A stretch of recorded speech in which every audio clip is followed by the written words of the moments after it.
സ്വാഗതം ഇൻസൈറ്റിലേക്ക്. American president Donald Trump നടത്തിക്കൊണ്ടിരിക്കുന്ന പശ്ചിമേഷ്യൻ സന്ദർശനത്തെക്കുറിച്ചാണ് നമ്മളിന്ന് സംസാരിക്കുന്നത്. സാധാരണഗതിയിൽ അമേരിക്കൻ പ്രസിഡന്റുമാർ പശ്ചിമേഷ്യ സന്ദർശിക്കുമ്പോൾ ഇസ്രായേൽ സന്ദർശിക്കാറുണ്ട്, അല്ലെങ്കിൽ ഇസ്രായേലിന് ശേഷമോ ഇസ്രായേൽ സന്ദർശനം പ്രഖ്യാപിച്ചതിന് ശേഷമായിരിക്കും മറ്റ് ഗൾഫ് റീജിയനിലെ അറബ് രാജ്യങ്ങളിലെ സന്ദർശനം നടത്തുക. പക്ഷേ ഇത്തവണ ഡൊണാൾഡ് ട്രംപ് ഇസ്രായേൽ സന്ദർശിക്കാതെയാണ് സൗദി അറേബ്യയും ഖത്തറും UAEയും സന്ദർശിക്കുന്നത്. വളരെ പ്രധാനപ്പെട്ട ചർച്ചകൾ അവിടെ നടക്കുന്നു, വലിയ തീരുമാനങ്ങളുണ്ടാകുന്നു. സൗദിയുമായി അമേരിക്ക ഏറ്റവും വലിയ ആയുധ വ്യാപാര കരാറിൽ ഒപ്പുവച്ചിരിക്കുന്നു. ഖത്തറാകട്ടെ ഡൊണാൾഡ് ട്രംപുമായിട്ടുള്ള ചർച്ചയ്ക്ക് ശേഷം ബോയിങ്ങിൽ നിന്ന് 200-ലധികം വിമാനങ്ങൾ വാങ്ങുന്നതിനുള്ളൊരു ദീർഘകാല കരാർ ഒപ്പുവച്ചിരിക്കുന്നു. സൗദി അമേരിക്കയിൽ വലിയ നിക്ഷേപം നടത്താൻ പോകുന്നു, ഖത്തറും വലിയ നിക്ഷേപം. ഇങ്ങനെ വലിയ തോതിലുള്ള നിക്ഷേപങ്ങളെക്കുറിച്ചുള്ള ചർച്ചകൾ ഒരു വശത്ത്, മറ്റൊരു വശത്ത് മറ്റ് ചില പ്രധാനപ്പെട്ട രാഷ്ട്രീയ തീരുമാനങ്ങൾ ഉണ്ടാകുന്നു. സിറിയയ്ക്ക് മേലുള്ള ഉപരോധം നീക്കുകയാണ് എന്ന് ഡൊണാൾഡ് ട്രംപ് സൗദി കിരീടാവകാശിയുമായും തുർക്കി പ്രസിഡൻറ്റുമായിട്ടുള്ള ചർച്ചയ്ക്ക് ശേഷം പറയുന്നു. സിറിയൻ ഭരണാധികാരിയുമായി ഡൊണാൾഡ് ട്രംപ് കൂടിക്കാഴ്ച നടത്തുന്നു. അങ്ങനെ പലതരത്തിലുള്ള നെഗോഷിയേഷൻസ്, വേറെ രാഷ്ട്രീയ പ്രാധാന്യമുള്ള തീരുമാനങ്ങളും ഈ ചർച്ചയിൽ ഉണ്ടാകുന്നുണ്ട്. നമുക്കൊപ്പം ഉള്ളത് ഡോക്ടർ ലിറാർ പുളിക്കലകത്താണ്. അദ്ദേഹം മഹാത്മാഗാന്ധി യൂണിവേഴ്സിറ്റിയിലെ school of international relations and പൊളിറ്റിക്സിൽ അധ്യാപകനാണ്. പശ്ചിമേഷ്യൻ രാഷ്ട്രീയ, സാമ്പത്തിക, സാമൂഹ്യ സാഹചര്യങ്ങളെ സൂക്ഷ്മമായി നിരീക്ഷിക്കുന്ന വ്യക്തി കൂടിയാണ്. സ്വാഗതം ഇൻസൈറ്റിലേക്ക്. ഈ ഡൊണാൾഡ് ട്രംപിൻ്റെ ഈ സന്ദർശനം, അദ്ദേഹം പ്രസിഡന്റ് സ്ഥാനം ഏറ്റെടുത്തതിന് ശേഷം നടത്തുന്ന ആദ്യത്തെ ഏറ്റവും പ്രധാനപ്പെട്ട വിദേശ രാജ്യങ്ങളിലേക്കുള്ള സന്ദർശനമായിട്ടാണ് ഇതിനെ കണക്കാക്കുന്നത്. അതിന് നമ്മൾ എങ്ങനെയാണ് കാണേണ്ടത്? അതിൽ ഏറ്റവും പ്രധാനമായിട്ട് ഞാൻ ചോദിക്കുന്നത്, ഇസ്രായേലിലേക്ക് പോകുന്ന കാര്യം ഡൊണാൾഡ് ട്രംപ് ഇതുവരെ പറഞ്ഞിട്ടില്ല. ഇസ്രായേൽ സന്ദർശിക്കുന്നില്ല. ഈ ട്രിപ്പിൽ ആ ഇസ്രായേൽ സന്ദർശനത്തെക്കുറിച്ചുള്ള ഒരു കാര്യവും വൈറ്റ് ഹൗസ് പറഞ്ഞിട്ടില്ല. മാത്രമല്ല, ഈ സന്ദർശനത്തിൽ ഒരിടത്തും ഇസ്രായേലിനെ കുറിച്ച് ഡൊണാൾഡ് ട്രംപ് പരാമർശിക്കുന്നേയില്ല. ഇതിലെന്തെങ്കിലും പ്രാധാന്യം കാണുന്നുണ്ടോ? രാജീവ് സാർ പറഞ്ഞ പോലെ ഇപ്പോഴത്തെ ഡൊണാൾഡ് ട്രംപിന്റെ അല്ലെങ്കിൽ പുതിയ അമേരിക്കൻ പ്രസിഡന്റിന്റെ മിഡിൽ ഈസ്റ്റ് സന്ദർശനത്തിന്, പശ്ചിമേഷ്യയിലേക്കുള്ള ഈ സന്ദർശനത്തിന് പ്രധാനപ്പെട്ട ഒരു ഏറ്റവും കൂടുതൽ മീഡിയകൾ അല്ലെങ്കിൽ പോളിസി മേക്കേഴ്സും ആളുകളൊക്കെ കൂടുതൽ ചർച്ച ചെയ്യുന്ന ഒരു പാർട്ട് ആക്ച്വലി രാജീവ് സാർ പറഞ്ഞൊരു വിഷയം തന്നെയാണ്. എന്തുകൊണ്ട് അമേരിക്കയുടെ പ്രധാനപ്പെട്ട ഒരു സഖ്യരാഷ്ട്രമായ ഇസ്രായേൽ സന്ദർശിക്കാതെ ഗൾഫ് രാഷ്ട്രങ്ങൾ സന്ദർശിക്കുന്നു? ഇപ്പം മിഡിൽ ഈസ്റ്റ് ട്രിപ്പിൽ സ്വാഭാവികമായിട്ടും ഒന്നുകിൽ ആദ്യം ഇസ്രായേൽ അല്ലെങ്കിൽ മറ്റ് രാഷ്ട്രങ്ങൾ സന്ദർശിക്കുന്നതിന്റെ ഭാഗമായിട്ട് ഇസ്രായേൽ സന്ദർശിക്കുമെന്ന് എല്ലാവരും പ്രതീക്ഷിച്ചിരുന്നു. അല്ലെങ്കിൽ അങ്ങനെയാണ് നമ്മൾ വർഷങ്ങളായിട്ട് അമേരിക്കയുടെ ഒരു മിഡിൽ ഈസ്റ്റിന് പോളിസി നമ്മൾ നമുക്ക് മനസ്സിലാവും. അപ്പം ഇത് സന്ദർശിക്കാതെ എന്തുകൊണ്ട് മറ്റ് രാഷ്ട്രങ്ങൾ സന്ദർശിച്ച് എന്നുള്ളത് എനിക്ക് തോന്നുന്നു അമേരിക്കയുടെ ഈ ഒരു ഗൾഫ് രാഷ്ട്രങ്ങൾ, അതിപ്പോൾ സൗദി അറേബ്യ ആയിക്കോട്ടെ, ഖത്തർ ആയിക്കോട്ടെ, UAE ആയിക്കോട്ടെ, ഈ രാഷ്ട്രങ്ങളുമായിട്ടൊക്കെ ആയിട്ട് ബന്ധപ്പെട്ട് അമേരിക്കയുടെ എന്തുകൊണ്ട് ട്രംപ് അവിടെ സന്ദർശിച്ചു ഇതിനൊക്കെ മുമ്പായിട്ട് എനിക്ക് തോന്നുന്നു ആദ്യം നമ്മൾ അടിസ്ഥാനപരമായിട്ട് മനസ്സിലാക്കണം അമേരിക്കയുടെ ഫോറിൻ പോളിസിയിൽ, പ്രത്യേകിച്ച് മിഡിൽ ഈസ്റ്റുമായിട്ട് ബന്ധപ്പെട്ട അമേരിക്കയുടെ ഫോറിൻ പോളിസിയെ ഡിറ്റർമൈൻ ചെയ്യുന്ന ഫാക്ടേഴ്സ് എന്തൊക്കെയാണ്. എനിക്ക് തോന്നുന്നു അവിടുന്ന് നമ്മൾ മീൻസ് ആ ഒരു കാര്യം വെച്ച് തുടങ്ങിയാൽ മാത്രമേ എനിക്ക് തോന്നുന്നു നമുക്ക് കാര്യങ്ങളൊക്കെ ഒരു തിമാറ്റിക് ആയിട്ട് ഒരു കണ്ടിന്യൂറ്റി കിട്ടുള്ളൂ. അപ്പം അവിടെ നമുക്ക് സ്വാഭാവികമായിട്ട് ഇസ്രായേൽ ഒരു പ്രധാനപ്പെട്ട ഒരു ഫാക്ടറാണ്. കാരണം അമേരിക്കയുടെ മിഡിൽ ഈസ്റ്റ് ഫോറിൻ പോളിസിയിൽ ഏറ്റവും പ്രധാനപ്പെട്ട ഒരു അജണ്ട, ഒരു പോയിന്റ് എന്താണെന്ന് വെച്ചാൽ ഇസ്രായേലിന്റെ സെക്യൂരിറ്റി, സേഫ്റ്റി എന്നുള്ളത് അത് ഇപ്പോഴും തർക്കമില്ലാത്തൊരു കാര്യമാണ്. അതിപ്പം ട്രംപ് ബാക്കി രാഷ്ട്രങ്ങൾ സന്ദർശിക്കുമ്പോൾ ഇസ്രായേൽ ആദ്യം സന്ദർശിച്ചു അല്ലെങ്കിൽ ഇനി അടുത്തെന്ന് സന്ദർശിക്കുന്നുണ്ടോ എന്നതിനപ്പുറത്തായിട്ട് ഇപ്പോഴും നമുക്ക് സ്ട്രോങ്ലി നമുക്ക് ബിലീവ് ചെയ്യാൻ പറ്റുന്ന അമേരിക്കയുടെ മിഡിൽ ഈസ്റ്റ് ഫോറിൻ പോളിസിയുടെ ഒരു കാതലായിട്ട് വസ്തുത ഇസ്രായേലിന്റെ സെക്യൂരിറ്റി എന്ന് തന്നെയാണ്. രണ്ടാമത്തത് വരുന്ന ഒരു പ്രധാനപ്പെട്ട കാര്യം നമുക്കറിയാം, ഈ മിഡിൽ ഈസ്റ്റ് ഈ റീജിയൻ എന്ന് പറഞ്ഞ ലോകത്തിലെ നല്ലൊരു ശതമാനം ഓയിൽ അടക്കമുള്ള, ഓയിലും നാച്ചുറൽ ഗ്യാസ് അടക്കമുള്ള നാച്ചുറൽ റിസോഴ്സസിന്റെ പ്രധാനപ്പെട്ട ഒരു ഹബ്ബാണ്, ഒരു കേന്ദ്രമാണ്. അല്ലെങ്കിൽ ലോകത്തിലേക്ക് ഏറ്റവും കൂടുതൽ ഇത്തരം പ്രകൃതി വാതകങ്ങളും ഓയിൽ അടക്കമുള്ള കാര്യങ്ങളൊക്കെ എക്സ്പോർട്ട് ചെയ്യുന്ന പ്രധാനപ്പെട്ട ഒരു കേന്ദ്രം മിഡിൽ ഈസ്റ്റ്. അതിൽ തന്നെ ഗൾഫ് രാഷ്ട്രങ്ങളാണ്. സൗദി അറേബ്യ നമുക്ക് ലോകത്തിലെ തന്നെ ഏകദേശം 24% ലോകത്തിലെ പ്രൂവൺ ഓയിൽ റിസർവ് ഉള്ള ഒരു രാഷ്ട്രമാണ് സൗദി അറേബ്യ. ബാക്കി ഗൾഫ് രാഷ്ട്രങ്ങൾ, അതിപ്പോൾ ചെറിയ രാഷ്ട്രമായ കുവൈത്ത് ആയിക്കോട്ടെ, ഖത്തർ ആയിക്കോട്ടെ, ഇവരെല്ലാം, ബഹ്റൈൻ, ഇവരെല്ലാം ഇതേപോലെ തന്നെ എന്താണ് ഒരുപാട് നാച്ചുറൽ റിസോഴ്സും ഓയിലൊക്കെ ഉള്ള പ്രധാനപ്പെട്ട രാഷ്ട്രങ്ങളാണ്. അപ്പൊ അതുകൊണ്ട് തന്നെ അമേരിക്കയുടെ ഈ രാഷ്ട്രങ്ങൾ സന്ദർശിക്കുന്നതിൽ ഒരു അജണ്ട സ്വാഭാവികമായിട്ടും ഈ ഒരു ഓയിലിന്റെ ഒരു ഫ്രീ ഫ്ലോ ടു ദി പ്രധാനപ്പെട്ട യുണൈറ്റഡ് സ്റ്റേറ്റ്സും അമേരിക്കയുടെ സഖ്യരാഷ്ട്രങ്ങളിലേക്കുള്ള ഒരു ഫ്രീ ഫ്ലോ ഓഫ് ഓയിൽ എന്നുള്ളത് ഒരു പ്രധാനപ്പെട്ട അജണ്ടയാണ്. പിന്നെ നമുക്കറിയാം ഇതിലെ ഒപ്പുവെച്ച കരാറുകളും ഇപ്പോൾ സൗദി ആയിട്ടുമാണെങ്കിലും അല്ലെങ്കിൽ ഖത്തറുമായിട്ടൊക്കെ നമുക്ക് കാണാൻ പറ്റും അമേരിക്കയുടെ ഒരു എക്കണോമിക് ഇൻട്രസ്റ്റ് വളരെ ഇമ്പോർട്ടന്റ് ആണ്. അവർക്ക് സ്വാഭാവികമായിട്ടും പിന്നെ ഇസ്രായേൽ ആദ്യം സന്ദർശിക്കൽ, ഖത്തർ ആദ്യം സന്ദർശിക്കുന്ന അപ്പുറത്തായിട്ട് അമേരിക്കയുടെ ഒരു എക്കണോമിക് ഇൻട്രസ്റ്റ് അതിലൂടെ പ്രൊട്ടക്ട് ചെയ്യുക എന്നുള്ളത് ഒരു പ്രധാനപ്പെട്ട ഫാക്ടറാണ്. ഇപ്പം നമുക്കറിയാം സൗദി അറേബ്യയായിട്ട് ആദ്യം സൗദിയാണ് വിസിറ്റ് ചെയ്തത്. സൗദിയായിട്ട് എനിക്ക് തോന്നുന്നു റിപ്പോർട്ട് പ്രകാരം 30,000 കോടി US ഡോളറിന്റെ ഒരു കരാറാണ് ഒപ്പുവെച്ചത്. കൂടുതലായിട്ട് നമുക്കറിയാം അത് ഡിഫൻസുമായിട്ട് ബന്ധപ്പെട്ട, അതിൽ തന്നെ പകുതി ഡിഫൻസുമായിട്ട് ബന്ധപ്പെട്ടാണ്. പിന്നെ ഖത്തറുമായിട്ട് ഇപ്പം ഒരു കരാർ ഒപ്പുവെക്കുന്നു. അത് മെയിനായിട്ട് ബോയിങ് വിമാനവുമായിട്ട് ബന്ധപ്പെട്ട കരാറുകൾ നമുക്കറിയാം. അപ്പം ജനറൽ ആയിട്ട് പറയുന്നതും അപ്പൊ US ഫോറിൻ പോളിസിയുടെ ഒരു കാതിൽ ഒന്ന് പിന്നെ ഇസ്രായേലിന്റെ സെക്യൂരിറ്റിയാണ്, രണ്ടാമത്തത് ഫ്രീ ഫ്ലോ ഓഫ് ഓയിൽ ആണ്.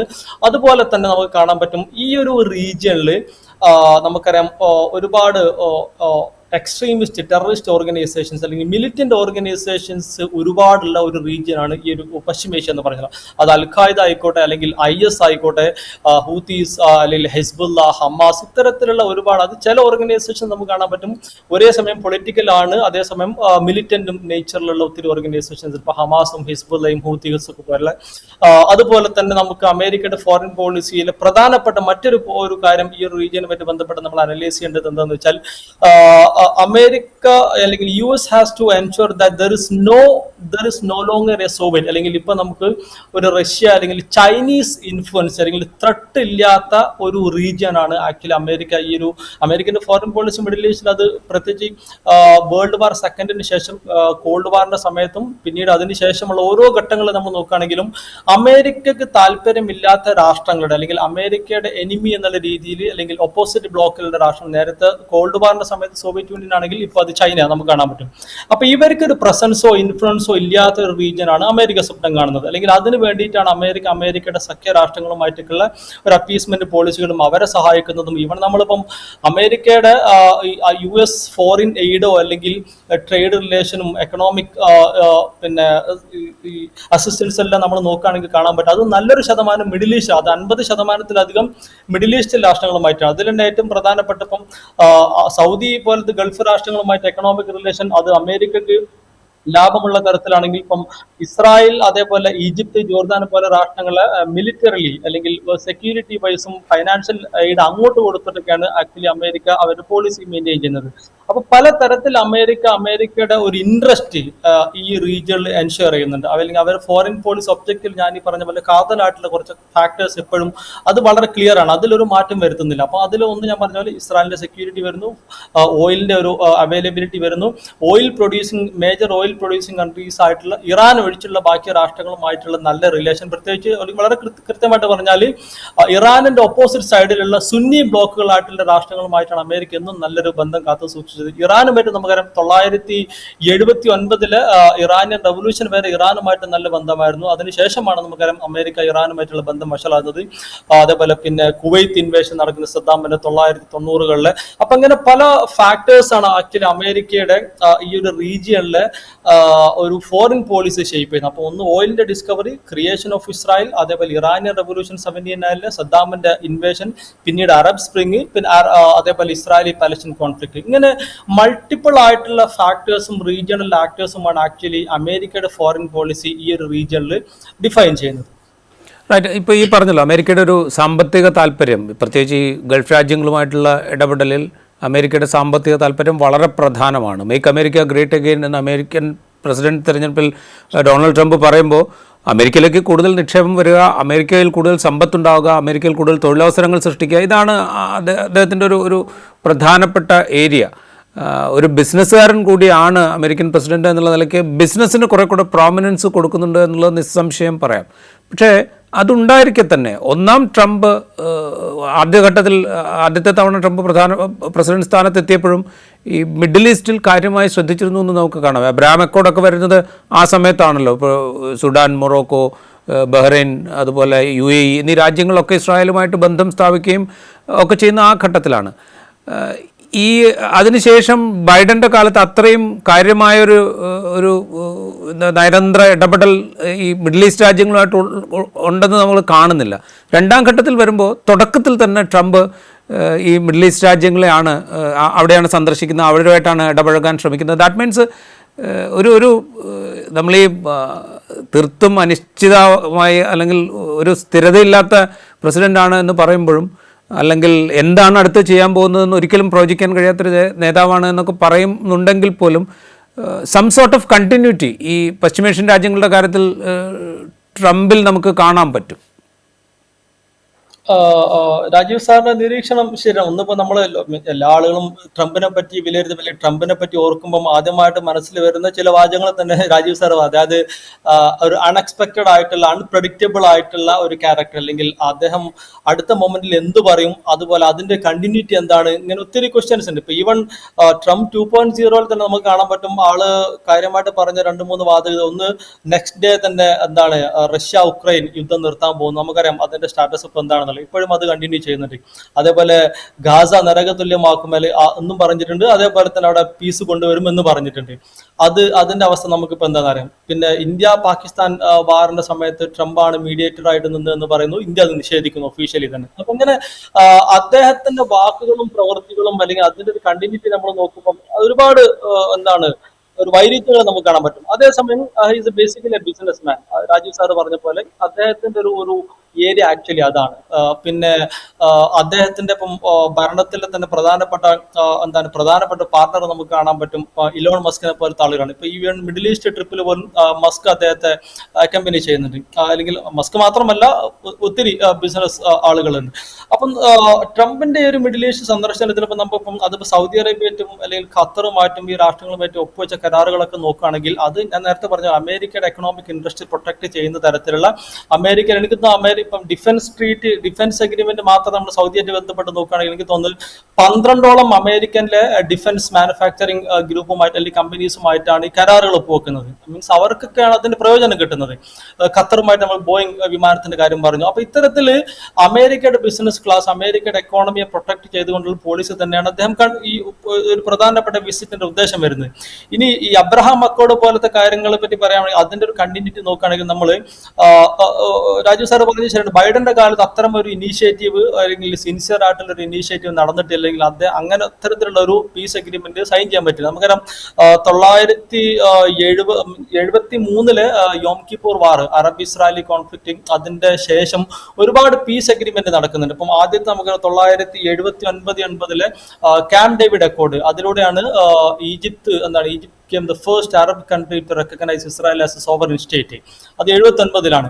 അതിനുശേഷം നമുക്കറിയാം 80-കൾ മുതൽ ഡിഫറെന്റ് പലസ്തീൻ ഫാക്ഷൻസുമായിട്ട് ചർച്ചകൾ നടത്തുന്നു. പിന്നീട് 93-ലാണ് നമുക്കറിയാം ഓസ്ലോ അക്കോർഡ് സൈൻ ചെയ്യുന്നു. അങ്ങനെ അതിലൂടെ PLOയെ ഇസ്രായേൽ റെക്കഗ്നൈസ് ചെയ്യുന്നു, അല്ലെങ്കിൽ സോൾഡ് റെപ്രസെന്റേറ്റീവ് ഓഫ് പലസ്തീൻ എന്നുള്ള അംഗീകാരം കിട്ടുന്നു. ഒരുപാട് രാഷ്ട്രങ്ങളെ PLO അംഗീകരിക്കുന്നു. അതിനുശേഷം തൊട്ടടുത്ത വർഷം 94-ൽ ജോർദാനുമായിട്ട് സമാധാന കരാർ ഒപ്പുവെക്കുന്നു. പിന്നീട് വലിയൊരു ഗ്യാപ്പ് ഉണ്ടായിരുന്നു. പിന്നീട് നമുക്കറിയാം ഈജിപ്തും ജോർദാനും ആയിരുന്നു ആദ്യത്തെ 2 അറബ് രാഷ്ട്രങ്ങൾ ഇസ്രായേലുമായിട്ട് സമാധാന കരാർ ഒപ്പുവെക്കുന്നത്. പിന്നീട് വർഷങ്ങളോളം അങ്ങനെ കരാറുകളൊന്നും ഇല്ലായിരുന്നു. പിന്നെ നമുക്കറിയാം ഒരുപാട് അമേരിക്കൻ പ്രസിഡന്റ്, ഇപ്പം ജോർജ് W. ബുഷ് അടക്കം റോഡ് മാപ്പ് ഫോർ പീസ് എന്ന പ്രോഗ്രാം 2002-ലെങ്ങാനും തോന്നുന്നു 2 or 3 പലസ്തീനുമായിട്ട് വരും. അങ്ങനെ പലസ്തീനുമായിട്ടും അല്ലെങ്കിൽ ഡിഫറെന്റ് പലസ്തീൻ ഫാക്ഷൻസുമായിട്ടും പല അറബ് രാഷ്ട്രങ്ങളുമായിട്ടും പല തരത്തിലുള്ള പീസ് ഇനീഷ്യേറ്റീവ്സും കാര്യങ്ങളൊക്കെ നടക്കുന്നത്. അതിൽ ഒട്ടുമിക്കതിലും അമേരിക്ക തന്നെയായിരുന്നു മീഡിയേറ്റർ ആയിട്ട് നിന്നത്. 1-2 ഇതിൽ യൂറോപ്യൻ യൂണിയൻ, റഷ്യ ഒഴിച്ച് ബാക്കി മുഴുവൻ ഇതിൽ നമുക്ക് കാണാൻ പറ്റും അമേരിക്കയാണ് മീഡിയേറ്റർ ആയിട്ട് നിൽക്കുന്നത്. പക്ഷേ ഈ പീസ് പ്രോസസ്സുകളൊന്നും ഒരു റിസൾട്ട് ഉണ്ടായില്ല എന്നുള്ളതും ഒരു വസ്തുത നമ്മൾ ഓർക്കണം. പ്രത്യേകിച്ച് പലസ്തീനുമായിട്ട് ബന്ധപ്പെട്ട് ഇപ്പോഴും പലസ്തീൻ വിഷയം സോൾവ് ചെയ്യാതെയാണ് ഈ മിഡിൽ ഈസ്റ്റിന്റെ ഓരോ പീസ് പ്രോസസ് നടന്നു പോകുന്നത്. അപ്പം ഇപ്പൊ ലേറ്റസ്റ്റ് October 7 ഹമാസ് അറ്റാക്കിന്റെ കോണ്ടെക്സ്റ്റ് തന്നെ ഏതാണ്ട് എല്ലാ അനലിസ്റ്റുകളും പറയുന്ന ഒരു കാര്യം എന്താ വെച്ചാൽ, അറബ് രാഷ്ട്രങ്ങൾ ഇപ്പം രാജീവ് സാർ പറഞ്ഞ പോലെ Abraham Accord 2019-20 Abraham Accord sign ചെയ്തതിനു ശേഷം പലസ്തീൻ വിഷയത്തിൽ അറബ് രാഷ്ട്രങ്ങൾക്ക്, പ്രത്യേകിച്ച് ഗൾഫ് രാഷ്ട്രങ്ങൾക്ക് താല്പര്യം കുറഞ്ഞു എന്നുള്ള ഒരു തോന്നൽ ഹമാസിനും അല്ലെങ്കിൽ പലസ്തീൻ ഫാക്ഷൻസിനും ഉണ്ടായതിന്റെയും കൂടി ഒരു കോണ്ടെക്സ്റ്റിലാണ് ഒരു അറ്റാക്ക് നടക്കുന്നതെന്ന് പറയുന്നുണ്ട്. അതിന്റെ ഒരു റിസൾട്ട് എന്താ വെച്ചാൽ സൗദി അറേബ്യ അടക്കമുള്ള രാഷ്ട്രങ്ങൾ ഇസ്രായേലുമായിട്ട് ഒരു അലയൻസ് അല്ലെങ്കിൽ ഒരു പീസ് ട്രീറ്റീസ് സൈൻ ചെയ്യുന്ന ഒരു സാഹചര്യം അല്ലെങ്കിൽ അങ്ങനെ ഒരു സാധ്യത ഒന്നുകിൽ ഇല്ലാതാക്കി അല്ലെങ്കിൽ അതിന് കുറച്ചുകൂടി ഡിലേ ആക്കാൻ ഈ ഒരു അറ്റാക്കിന് അല്ലെങ്കിൽ ഇപ്പോഴത്തെ ഒരു latest episode of conflict between Israel and Hamas അതിന് സാധിച്ചു എന്നുള്ളതാണ്. ഇപ്പോൾ തന്നെ നമുക്ക് കാണാൻ പറ്റും മുഹമ്മദ് ബിൻ സൽമാനും അതേപോലെ ട്രംപുമായിട്ടുള്ള കൂടിക്കാഴ്ചയിൽ സ്വാഭാവികമായിട്ടും അമേരിക്കയുടെ അജണ്ടയിൽ ഒന്ന് ഇസ്രായേലുമായിട്ട് ബാക്കി വരുന്ന ഗൾഫ് രാഷ്ട്രങ്ങൾ, ഇപ്പൊ അബ്രഹാം അക്കോർഡിൽ ബഹ്റൈനും അതേപോലെ UAE സൈൻ ചെയ്ത് പിന്നെയും ബാക്കി നാല് ഗൾഫ് രാഷ്ട്രം ഞാൻ ഉദ്ദേശിച്ചത് GCC മെമ്പേഴ്സ്. അപ്പൊ അതിൽ ഒമാൻ ഉണ്ട്, കുവൈത്ത് ഉണ്ട്, പിന്നെ ഖത്തർ ഉണ്ട്, സൗദി അറേബ്യ ഉണ്ട്. ഈ രാഷ്ട്രങ്ങളൊന്നും ഇപ്പോഴും ഇസ്രായേലുമായിട്ട് ഒരു സമാധാന കരാർ ഒപ്പുവെച്ചിട്ടില്ല. അപ്പം അതിന്റെ ഒരു പ്രധാനപ്പെട്ട ഒരു ഫാക്ടർ അല്ലെങ്കിൽ അതിന്റെ ഒരു ഒബ്സ്റ്റാക്കിൾ ആയിട്ടത് ഈ ഒരു അറബ് ഇസ്രായേലി കോൺഫ്ലിക്റ്റിന്റെ പലസ്റ്റീന്റെ ഒരു ക്വസ്റ്റ്യൻ അല്ലെങ്കിൽ പലസ്റ്റീൻ എന്ന സ്വതന്ത്ര രാഷ്ട്രം പ്രഖ്യാപിക്കാതെ ഇസ്രായേലുമായിട്ട് ഒരു ഡയറക്റ്റ് ആയിട്ട് ഒരു പീസ് അഗ്രിമെന്റ് ഒരു ഒഫീഷ്യൽ റെക്കഗ്നിഷൻ ആ തരത്തിലേക്ക് പോവില്ല എന്നുള്ളൊരു സ്റ്റാൻഡാണ്. അതിന്റെ ഒരു കാരണം എന്താ വെച്ചാൽ ഈ അറബ് ലീഡേഴ്സിന് ഇപ്പം പേഴ്സണലി ഇപ്പൊ അതിപ്പോ മുഹമ്മദ് ബിൻ സൽമാനോ അല്ലെങ്കിൽ ആർക്കെങ്കിലും ചിലപ്പോൾ പേഴ്സണലി എന്താണ് അവരുടെ ഒപ്പീനിയൻ വേറെ ആയിരിക്കും, അതായത് ഇൻ ഫേവർ ഓഫ് ഇസ്രായേൽ ആയിരിക്കും. പക്ഷെ അറബ് പബ്ലിക്കിന്റെ അവിടുത്തെ മാസിന്റെ ജനങ്ങളുടെ സപ്പോർട്ട് എപ്പോഴും എന്താണ് ഞാൻ മനസ്സിലാക്കുന്നിടത്തോളം അത് പലസ്റ്റീൻ കോസിന്റെ സപ്പോർട്ട് ചെയ്യുന്ന ഒരു കാരണം. അപ്പൊ അതുകൊണ്ട് തന്നെ അത്രയും വലിയ നമുക്ക് ഈ അറബ് സ്പ്രിങ്ങിന്റെ ഒരു കോണ്ടക്സ്റ്റ് നമുക്കറിയാം 2011-10 സമയത്ത് വരുന്ന അത് അവിടുത്തെ ഭരണാധികാരികൾക്കെതിരെയുള്ള ഒരു വികാരമായിട്ടാണ് അവിടെ ആക്ച്വലി ആ റീജിയൻ മൊത്തത്തിൽ സ്പ്രെഡ് ചെയ്യുന്നത്. അപ്പം യുവാക്കൾക്കിടയിലുള്ള തൊഴിലില്ലായ്മ വിഷയങ്ങളൊക്കെ ഉണ്ടെങ്കിൽ കൂടി ഈ പറഞ്ഞ ഡെസ്പോട്ടിക് റൂളേഴ്സ് കണ്ടിന്യൂസ് ആയിട്ട് ദശാബ്ദങ്ങളായിട്ട് രാഷ്ട്രങ്ങൾ ഭരിച്ചുകൊണ്ടിരിക്കുന്ന ആളുകൾക്കെതിരെയുള്ള ഒരു വികാരം കൂടിയായിരുന്നു. അപ്പൊ അതിന്റെ കൂടെ പലസ്തീൻ വിഷയത്തിൽ സൗദി അറേബ്യ പോലത്തെ രാഷ്ട്രങ്ങൾ ഓപ്പൺലി ഇസ്രായേലിനെ അംഗീകരിക്കുന്ന അല്ലെങ്കിൽ ഇസ്രായേലുമായിട്ട് ഒരു ഡിപ്ലോമാറ്റിക് റിലേഷൻ സ്റ്റാർട്ട് ചെയ്താൽ സ്വാഭാവികമായിട്ടും അതിന്റെ ഇമ്പാക്ട് വളരെ വലുതായിരിക്കും. പ്രത്യേകിച്ച് ഇത്രയും ഹ്യൂമാനിറ്റേറിയൻ ഇഷ്യൂസും അല്ലെങ്കിൽ ഹ്യൂമൻ റൈറ്റ്സ് വയലേഷൻസ് എല്ലാം ഗാസയിലും പലസ്തീൻ ടെറിട്ടറീസിലും നടക്കുന്ന ഒരു കോണ്ടെക്സ്റ്റിൽ ഇസ്രായേലിന് ഡയറക്റ്റ് ആയിട്ട് ഡിപ്ലോമാറ്റിക് റിലേഷൻ സ്റ്റാർട്ട് ചെയ്യാൻ ഒരിക്കലും പോസിബിൾ അല്ല. അപ്പൊ അതുകൊണ്ട് തന്നെ അബ്രഹാം അക്കോർഡിന്റെ ഒരു എക്സ്റ്റൻഷൻ ഒരു നിയർ ഫ്യൂച്ചറിൽ പലസ്തീൻ പ്രോബ്ലം പെർമനന്റ്ലി അല്ലെങ്കിൽ അറ്റ്ലീസ്റ്റ് ഇൻ സ്റ്റേറ്റ്മെന്റ് എങ്കിലും ഒരു പലസ്തീൻ സ്റ്റേറ്റ് ക്രിയേറ്റ് ചെയ്യുന്നതിനെ പറ്റി ചർച്ച ഇല്ലാതെ അല്ലെങ്കിൽ അതേപറ്റി ധാരണയാവാതെ അബ്രഹാം അക്കോർഡ് എക്സ്റ്റെൻഡ് ചെയ്യാൻ പറ്റും തോന്നുന്നില്ല. അപ്പം അന്നത്തെ അബ്രഹാം അക്കോർഡ് എന്ന് പറഞ്ഞാൽ 4 രാഷ്ട്രങ്ങൾ, അപ്പം UAE-യും ബഹ്റൈനും പിന്നെ 2 ആഫ്രിക്കൻ രാഷ്ട്രങ്ങൾ സുഡാനും മൊറോക്കോയാണ് സൈൻ ചെയ്യുന്നത്. ബാക്കി രാഷ്ട്രങ്ങൾക്കും ഉള്ള പേടി എന്താ വെച്ചാൽ ഈ ഭരണാധികാരികൾക്ക് ഒരു പക്ഷേ ഇസ്രായേലുമായിട്ട് അടുക്കാൻ താല്പര്യമുണ്ട്, പക്ഷെ അവിടുത്തെ ജനങ്ങൾ ഒരിക്കലും അതിന് കൂട്ടുനിൽക്കൂല. അപ്പൊ അത് വലിയൊരു ഫാക്ടറാണ്. അപ്പൊ അതാ ഒരു യാഥാർത്ഥ്യം ഉൾക്കൊണ്ടുകൊണ്ടാണ് ഈ പറഞ്ഞ സൗദി ലീഡേഴ്സും ആരും എന്താണ് അത്തരത്തിലുള്ള ഒരു റിസ്ക് എടുക്കാത്തത്. ബാക്കി ആംസ് അഗ്രിമെന്റും അതേപോലെ ഡിഫൻസ് ട്രീറ്റിയും ടെക്നോളജിയും സർവീസും ഇൻഫ്രാസ്ട്രക്ചർ ഡെവലപ്മെന്റുമായിട്ട് ബന്ധപ്പെട്ട കരാറുകളൊക്കെ ഒപ്പുവെക്കുന്നുണ്ടെങ്കിൽ കൂടി ഇസ്രായേലുമായിട്ട് ഒരു സമാധാന കരാർ എന്നുള്ളൊരു വാചകം കൂടി അതിൽ ചേർക്കുക എന്ന് പറഞ്ഞാൽ അവരെ സംബന്ധിച്ചിടത്തോളം അത് റിസ്ക് ആണ്.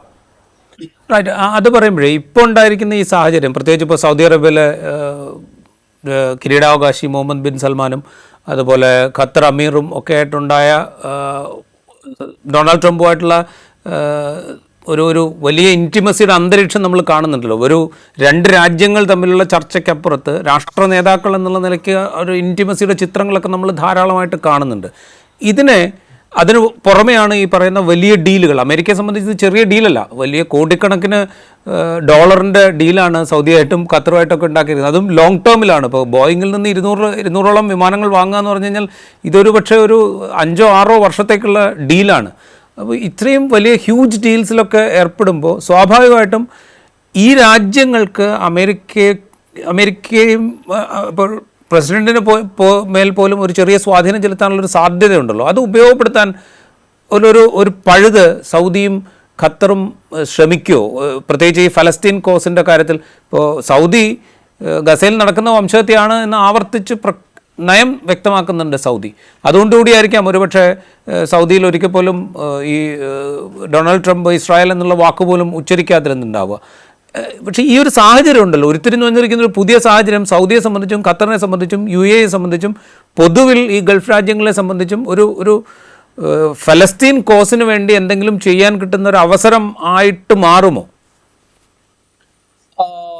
സ്വാഭാവികമായിട്ടും ഇന്റർനാഷണൽ പൊളിറ്റിക്കൽ അനലിസ്റ്റുകൾ അല്ലെങ്കിൽ മീഡിയ പേഴ്സൺസ് എല്ലാം ആകാംക്ഷയോടെ, അല്ലെങ്കിൽ ഒരു പക്ഷേ വിസിറ്റ് ഇപ്പൊ 2 ദിവസം കഴിഞ്ഞു, ഇനിയും എനിക്ക് തോന്നുന്നു 2 ദിവസം കൂടി ബാക്കിയുണ്ട്, അത് കഴിഞ്ഞിട്ടാണ് ട്രംപ് തുർക്കിയിലേക്ക് പോകാനുള്ള പ്ലാൻ എന്നാണ് ഞാൻ മനസ്സിലാക്കുന്നത്. ഇപ്പോഴും ലോകം ഉറ്റുനോക്കുന്ന ഒരു കാര്യം, ഈ ട്രംപിന്റെ ഭാഗത്തുനിന്ന് അല്ലെങ്കിൽ അറബ് ലീഡേഴ്സിന്റെ ഭാഗത്തുനിന്ന് ഈ Israeli Palestine conflict permanently solve ചെയ്യാനുള്ള, അല്ലെങ്കിൽ പലസ്തീൻ വിഷയം എന്താണ് പെർമനന്റ്ലി സോൾവ് ചെയ്യുന്ന എന്തെങ്കിലും തീരുമാനങ്ങളോ സ്റ്റേറ്റ്മെന്റോ അഗ്രിമെന്റോ ഉണ്ടാവും എന്നുള്ളത് എല്ലാവരും ആകാംക്ഷയോടെ കാത്തിരിക്കുന്നു. അപ്പൊ ഇതിൽ നമുക്ക് പ്രധാനപ്പെട്ടതിൽ നമ്മൾ കാണേണ്ടത് അമേരിക്കയുടെ ട്രംപിന്റെ ഖത്തർ സന്ദർശനമാണ്. അതിൽ നമുക്കറിയാം ഖത്തർ അമീറായിട്ടുള്ള തമീം ബിൻ ഹമ്മദ് അൽ താനി ആയിട്ടുള്ള ഒരു മീറ്റിംഗ്. അപ്പം അതിലിപ്പം ഓൾറെഡി ഇപ്പം നേരത്തെ രാജീവ് സാർ പറഞ്ഞ പോലെ 200-ലധികം എന്താണ് ബോയിങ് ജെറ്റ് ആയിട്ടുള്ള ഒരു ഡീലും അതിന്റെ ഡീലെല്ലാം ഉറപ്പിച്ചു കഴിഞ്ഞിട്ടുണ്ട്. അപ്പൊ നമ്മൾ ഇപ്പോഴത്തെ 2023 ഹമാസ് ഇസ്രായേൽ സംഘർഷം തുടങ്ങിയതിന് ശേഷം ഏറ്റവും കൂടുതൽ ഈ ഒരു വിഷയത്തിൽ മീഡിയേറ്റർ ആയിട്ട്, നമുക്ക് വേണമെങ്കിൽ പറയാം ആത്മാർത്ഥമായിട്ട് മീഡിയേറ്റർ ആയിട്ട് കണ്ടിന്യൂസ് ആയിട്ട് ഇതിൽ ഇൻവോൾവ് ചെയ്ത ഒരു അറബ് രാഷ്ട്രം വേണമെങ്കിൽ ഖത്തറാണെന്ന് വേണമെങ്കിൽ പറയാം. ഈവൻ സൗദി അറേബ്യയെക്കാളും അല്ലെങ്കിൽ ഈജിപ്തിനേക്കാളും ബാക്കി അറബ് രാഷ്ട്രങ്ങളെക്കാളും ഏറ്റവും കൂടുതൽ ഈ ഒരു വിഷയം സോൾവ് ചെയ്യാൻ അല്ലെങ്കിൽ അതിന് പലസ്തീൻ വിഷയത്തിലൊക്കെ ഒരു നിലപാടെടുത്ത രാഷ്ട്രം ഒരു പക്ഷേ ഖത്തറാണ്. നമുക്കറിയാം ഹമാസിന്റെ പല ലീഡേഴ്സും ഖത്തറിൽ ബേസ് ചെയ്തിട്ട് അവർ വർക്ക് ചെയ്തിരുന്നതെല്ലാം. ഈ ഖത്തറിന്റെ പ്രത്യേകത നമുക്കറിയാം, ഖത്തർ ഒരു ചെറിയ രാഷ്ട്രമാണെങ്കിൽ കൂടി മിഡിൽ ഈസ്റ്റിൽ ഇപ്പോഴത്തെ ഒരു പ്രധാനപ്പെട്ട ഒരു ഡിസിഷൻ മേക്കിംഗ് അല്ലെങ്കിൽ ഒരു റീജിയണൽ പവർ ആയിട്ട് എമേർജ് ചെയ്യുന്ന ഒരു സമയമാണ്. ഇപ്പൊ നമുക്കറിയാം ഇത്രയും അറബ് രാഷ്ട്രങ്ങളല്ലാണ്ട് ഖത്തറാണ് ആക്ച്വലി ഈവൻ സൗദി അറേബ്യ വരെ കടത്തിവെട്ടി ആദ്യമായിട്ട് ഒരു ഒളിമ്പിക്സിന് ഹോസ്റ്റ് ചെയ്യുന്നു. ഖത്തറാണ് ഈ പറഞ്ഞപ്പം നിലവിൽ അറബ് ഇസ്രായേലി കോൺഫ്ലിക്റ്റിന്റെ ഒരു മീഡിയേറ്റർ ആയിട്ട് വരുന്നത്. ഇറാനുമായിട്ട് നല്ല ബന്ധമുണ്ട്, തുർക്കിയുമായിട്ട് നല്ല ബന്ധമുണ്ട്. ഇങ്ങനെ ഏകദേശം എല്ലാ പ്രധാനപ്പെട്ട റീജിയണൽ ഗ്ലോബൽ ആക്ടേഴ്സുമായിട്ട് നല്ല ബന്ധം കാത്തു സൂക്ഷിക്കുന്ന ഒരു രാഷ്ട്രമാണ് ഖത്തർ. അപ്പൊ അതുകൊണ്ട് തന്നെ ഖത്തറിന് ഈ ഒരു വിഷയത്തിൽ എന്തെങ്കിലും ഒരു പ്രതീക്ഷ നമ്മൾ കാണുന്നത് ഖത്തർ US അല്ലെങ്കിൽ ട്രംപ് അതേപോലെ തമീം അൽത്താനി ആയിട്ടുള്ള ഈ മീറ്റിംഗിൽ എന്തെങ്കിലും ഒരു ബൈ പ്രൊഡക്റ്റ് ആയിട്ട് എന്താണ് ഇസ്രായേലി പലസ്തീൻ കോൺഫ്ലിക്റ്റ് എന്തെങ്കിലും സൊല്യൂഷൻ, അറ്റ്ലീസ്റ്റ് താൽക്കാലികമായിട്ടുള്ള വെടിനിർത്തലോ അല്ലെങ്കിൽ എന്തെങ്കിലും തരത്തിലുള്ള ഒരു ടെമ്പററി ഒരു പൊളിറ്റിക്കൽ സൊല്യൂഷനോ എന്തെങ്കിലും ഉണ്ടാകുമെന്നുള്ള പ്രതീക്ഷ ഖത്തറുമായിട്ടുള്ള ഒരു ഇതിൽ മാത്രമല്ല. സൗദി എനിക്ക് തോന്നുന്നു അത്രയും അതിൽ ഇൻവോൾവ് അല്ല താല്പര്യത്താ. സൗദി എനിക്ക് തോന്നുന്നു കൂടുതൽ താല്പര്യം കാണിച്ചത് സിറിയയായിട്ട് ബന്ധപ്പെട്ടുള്ള കാര്യങ്ങൾ ചർച്ച ചെയ്യാനെന്നാണ് ഞാൻ മനസ്സിലാക്കുന്നത്. അതിന്റെ റിസൾട്ട് നമുക്ക് കാണാൻ പറ്റും.